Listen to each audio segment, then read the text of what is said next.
શું થયું ભઈલા?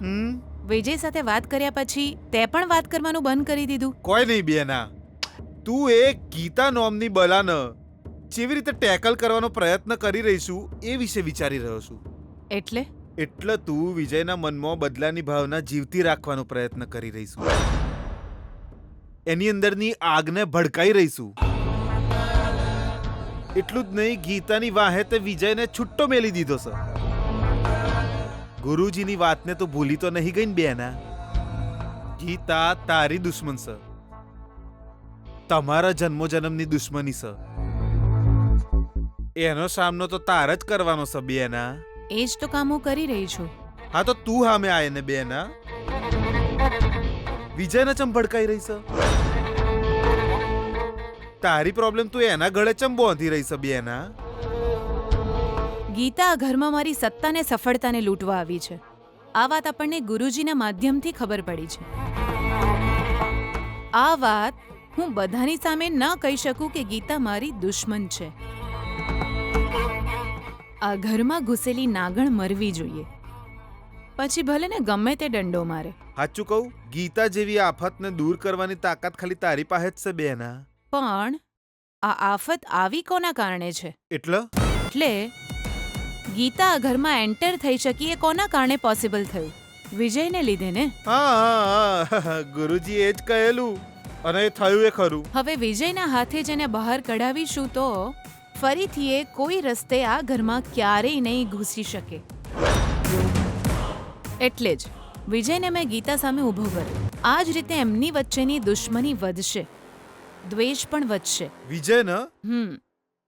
ખાલી વિજયને જ નહીં, ગીતાની પણ વિજય તરફ દુશ્મનાવટ વધશે. છેલ્લે સુધી તો બંને લડ્યા કરશે.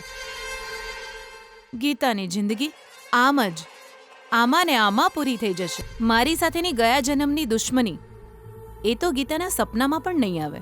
હાઉ કેવી રીતે? હાચે. તું એક વાતનું ખાસ ધ્યાન રાખજે ભઈલા.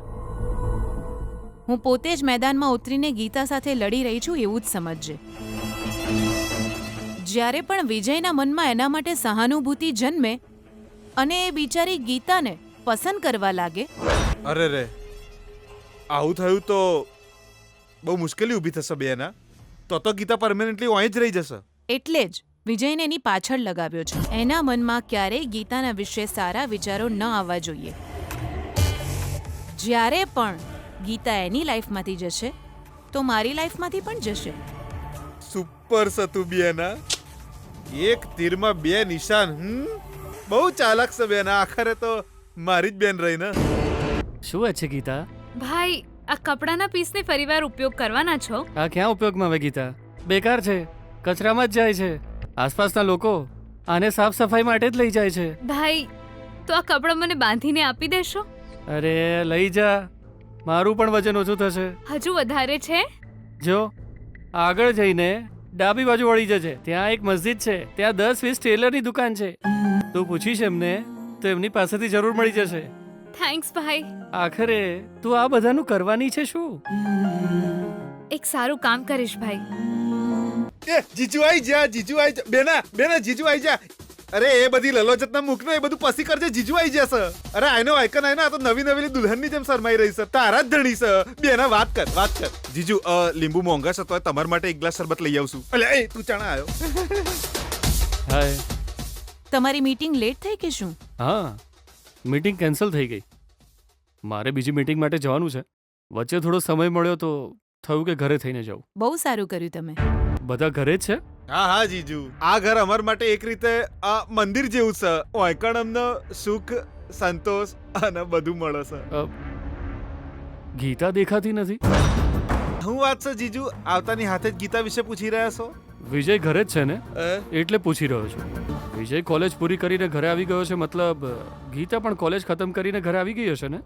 પતિ પત્ની સાથે કોલેજ જતા હોય તો સાથે જ ઘરે આવવા જોઈએ ને? એ જ તો મને પણ ન ગમ્યું. આ આપણો વિજય જલ્દી કોલેજ પૂરી કરીને ઘરે આવી ગયો છે. બિચારો એને ઘરે હાથે લઈને આવવા માટે કેટલું ગોતી.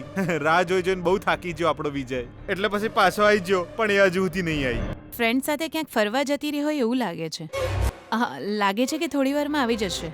આ લગ્ન થઈ જાય પછી તો હવે આ હરવા ફરવામાં થોડી મર્યાદા રાખવી જોઈએ ને ગીતાએ. હું કેવું જીજુ? એ આ ઘરની વહુ છે. ગીતા સમજદાર છે. એને એડજસ્ટ થવામાં થોડો સમય લાગશે, પણ પછી બધું એડજસ્ટ થઈ જશે. એ હું એડજસ્ટ થશે એ તો મને નહીં ખબર જીજુ. અમાર જમાનામાં તો આવું બિલકુલ નતું ચાલતું. પતિ જેમ રાખ એમ રહેતી હતી બૈરીઓ. સિતારા, તારા લગ્ન નથી થયા, બાળકો નથી. તું પતિ પત્ની વિશે વાતો ન કરે તો જ સારું. અરે ના, એટલે જીજુ આ તો કેવી વાત કહેવાય. ગીતાને મન ફાવે એમ મોડી આવશે, કોઈ એને કોઈ કહે નહીં એટલે હરી ફરીને મોડી ઘેર આવશે અને આપણે સહન કરવાનું. ખોટું છે ના? ગીતાના સંસ્કાર એવા નથી. ગલી ગલી રખડવા વાળો તો આ વિજય છે. સમય કરતા મોડા આવવાની આદત તો એની છે. એ એના મા બાપને મળવા માટે કદાચ એના પિયરમાં ગઈ હશે. હા, પિયર જવા દો ને જીજુ, કોણ ના પાડે છે? પણ હવે એ પતિના ઘેર આવી જઈશે તો પરમિશન તો લેવી જોઈએ ને જીજુ. That's all your honour. એ આવીને પરમિશન લે એવું વાતાવરણ તો આપણે જ પહેલા ઊભું કરવું પડે. ઘરે આવેલી વહુ જ બધાને એડજસ્ટ થાય એવું તો બધા વિચારે છે, પણ ઘરવાળા આવેલી વહુ સાથે એડજસ્ટ થવાનું ભૂલી જાય છે. આપણે પહેલા વહુને સ્વીકારવી પડશે. આ ઘરમાં રહેવાવાળાને આ સમજવું જોઈએ, સમજવું જ પડશે. ભલે ગમે તે થાય, જીજુ તો ખાલી એનો જ સપોર્ટ કર્યા કરે છે બેના. આખરે બહાર જઈને એવું કેવું મોટું કામ કરી રહી છે. વાસુભાઈ, વાસુભાઈ. ઓ, શું વાત છે ગીતા? બહુ દિવસ પછી તું મારી દુકાને આવી છે. આવને અંદર. ના ભાઈ, કોઈ વાંધો નહીં. પહેલા તો અહીંયા કામ કરવા આવતી જ હતી ને. ફૂલોનું કામ શરૂ કર્યા પછી ટેલરિંગ ભૂલી ગઈ કે શું? હું કેવી રીતે ભૂલી શકું ભાઈ? તમે જે શીખવ્યું છે એ મને બહુ મદદ કરી રહ્યું છે. એટલું જ નહીં, આજે મુસીબતમાં મને ટેલરિંગ જ મદદ કરી રહ્યું છે.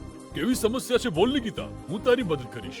ના વાસુભાઈ, મુસીબતનો ઉકેલ તો હું જ લાવીશ. અત્યારે એક દિવસ માટે ટેલરિંગ મશીન ભાડે મળશે? ભાડા પર કેમ ગીતા? ફ્રીમાં લઈ જા. એક જ દિવસની વાત છે ને. ના વાસુભાઈ, એનાથી હું રૂપિયા કમાઈશ, એટલે એનું ભાડું તો ચૂકવવું જ પડે ને. સારું સારું ગીતા, લઈ જા. પણ લઈ કેવી રીતે જઈશ? ભાઈ, હું આ સાયકલ પર જ લઈ જઈશ. આના પર? આના પર નહીં લઈ જવાય ગીતા. તું મને તારું એડ્રેસ આપ. અમારા એરિયામાં બજરંગી છે, એ ડોર ડિલિવરીની સર્વિસ આપે છે. એની સાથે મોકલાવી દઈશ. સારું વાસુભાઈ. આખરે આ મશીન તારે શેના માટે જોઈએ છે? ભાઈ, હું એક સારા કામ માટે લઈ જાઉં છું. ઠીક છે ભાઈ, ખૂબ ખૂબ આભાર. હું જાઉં છું. સારું ગીતા. ગીતા, મારી પાસે ટુકડાના કપડાની એક બોરી છે, મોકલી આપું કે શું? હા ભાઈ, જાઉં છું ભાઈ. સારું, ઠીક છે. ના ના ના સર, મારા જીજુ અમને જ નહીં મળતા ને ઘરવાળા નહીં, તમને કેવી રીતે મળી શકે? ઘરમાં પગ મિલતાની હાથે જ વિધાનસભામાંથી ફોન આવ્યો. એ તો મંત્રી છે ને, કામ હોય એમને. તમને ઉતાવળ હની છે? હારું, મૂકો ફોન. તું કાર પાસે ઉભો રહે, હું આવું છું. એ છોકરા, તું કોણ છે ભાઈ? સર, હા, હું છું સર, બજરંગી. આ એક મિનિટ, આ બધું હું છે? મને કોઈ સમજણ નહીં પડતી. મિસઅન્ડરસ્ટેન્ડિંગ લાગે છે. સર, હા, ઠીક છો ને તમે? ઠીક છું. આ તો ટેલરિંગ મશીન છે. હા સર, તમારી નજર તો બહુ શાર્પ છે સર. સર, હા, આમાં સહી કરી દો ને જરા. આ લઈ કરી દઉં. ચમ. ડિલિવરી પછી સાઇન કરાવવી પડે ને સર, નહીં તો માલ મળી ગયો એની ગેરંટી શું? હા, એ પણ સાચું. લાય. સર, આગળ આવો ને સર. હા, કોઈ કન. આવો સર, ફોટો ખેંચવો છે. આવો ને. હવે બીજો કોઈ pose. Super sir. Sir, photo તો કેવું પડે. બતાય. જોરદાર. જરા સ્ટાઇલ તો જુઓ સર. મુસ્ત તો જો મારી મસ્તીન છે ને. એક મિનિટ સર. હા વાસુભાઈ, મશીનની ડિલિવરી થઈ ગઈ. આ રિસીવ કર્યું એનો ફોટો તમને મોકલ્યો જ છે. જુઓ, રજા લઉં. એ ઉભો રે. તું કોણ છું અને ચો અહીં આવ્યો છું? આને ચમ લાવ્યો છું? તારા હાથમાં આ કોણે આલ્યો ને હું ચમ તારી પાસેથી લઈ રહ્યો છું? ડિલિવરી કરવાની હતી, કરી નાખી. હા, કરી તે. તમે ઘરમાં રહો છો, રિસીવ કરવાનું કામ તમારું. કર્યું ને તમે? હા, કર્યું. મોકલવા વાળાની ડિટેલ તમને કેમ જોઈએ? ઓર્ડર દીધો છે, એ ટેન્શન લેશે. તમે જવા દો. બાય, નીકળું છું. હલો નારંગી, અરે બજરંગી, આ હું છે યાર? આ ઘરવાળા તો મારી ઇજ્જત નહીં કરતા, બહારથી આવવા વાળા મારી ઇજ્જત નહીં કરતા યાર. આખરે આ સેકન્ડ હેન્ડ મશીન કોણે મેકલ્યું હશે? નકામાં કપડા છે સિતારા અંકલ? એ તો મને પણ દેખાય છે. મારી આંખો બિલકુલ ઠીક છે. જો તો પછી કેમ પૂછી રહ્યા છો સિતારા અંકલ? એ જ કે આ નકામા કપડા આ ઘરમાં એટલે આટલા મોટા બંગલામાં આ કચરો ચમલાઈ. તમને બધાને હરાવવા માટે. એટલે તું કહેવા હું માંગે છે?